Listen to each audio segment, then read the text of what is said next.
एक नगर का सेठ था, वो अपार धन संपदा का मालिक था, बहुत धन संपत्ति थी उसके पास। एक दिन वो एक ज्योतिषी के पास गया।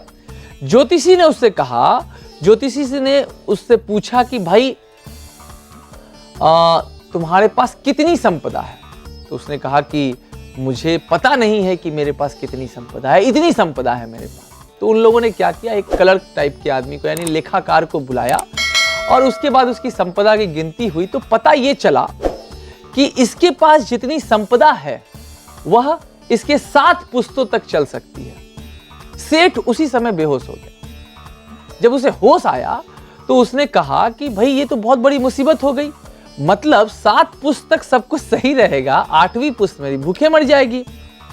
अब ज्योतिषी इस बात को सोच करके बहुत परेशान हुआ। उसने एक गुरु के पास भेजा। देखिए यही फर्क है ज्योतिषी और गुरु का। ज्योतिषी का काम है सिर्फ कैलकुलेशन करना, ब्राह्मण देव का काम अलग है। ब्राह्मण देव ने उससे कहा कि एक काम करो, तुम्हें इस बात को समझ में नहीं आ रहा है मैं क्या उपाय करूं जिससे कि तुम्हारा दुख दूर हो जाए। तुम एक काम करो, ये आधा किलो आटा गांव में कोने पर एक बुढ़िया रहती है जो कि बहुत गरीब है, उसको जाकर के दे आओ। अगर तुमने ये कर दिया तो तुम्हारी 8वीं पीढ़ी को भी मैं पूर्ण रूप से धन धान्य से संपन्न कर दूंगा। अब देखिए ये बहुत नॉर्मल बात थी।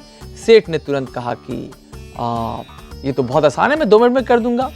जब वो सेठ वहां पर गया तो सेठ ने कहा कि बूढ़ी माँ मैं आपके लिए आटा लाया हूं, आप इसको रख लीजिए। बूढ़ी माँ ने कहा बेटा आटा तो मेरे पास है, मुझे नहीं चाहिए। उन्होंने कहा कोई बात नहीं।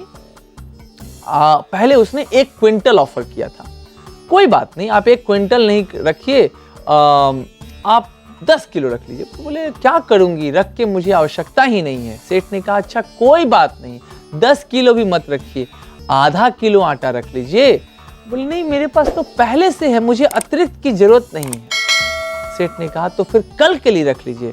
बूढ़ी माँ ने कहा कल की चिंता मैं आज क्यों करूं, जैसे हमेशा प्रबंध होता है वैसे ही कल भी प्रबंध हो जाएगा। और इतना सुनना था कि सेठ को अपनी गलती का पश्चाताप हुआ, क्योंकि बेसिकली आप यकीन मानिए, मैं जितने भी लोग ध्यान से मेरा टीवी शो देख रहे हैं और जितने भी युवा वर्ग के लोग देख रहे हैं, मैं आपको सबसे बड़ी और सबसे अच्छी बात बताता हूं प्रोग्राम के दौरान।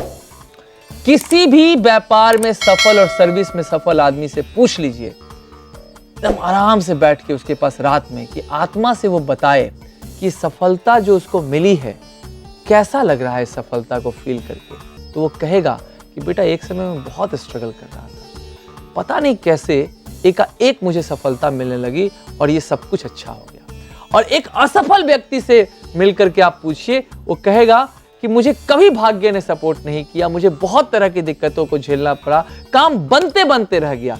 सफल व्यक्ति जानता है कि भाग्य के कारण ही उसे ये मिला है। पूरी तरह से क्रेडिट कर्म को जाता है, ये एक सच्चाई है। लेकिन असफल व्यक्ति क्या कर्म नहीं करता था? वो भी कर्म करता था, सिर्फ भाग्य का सपोर्ट नहीं मिला। और यही बहुत बड़ा फर्क है। और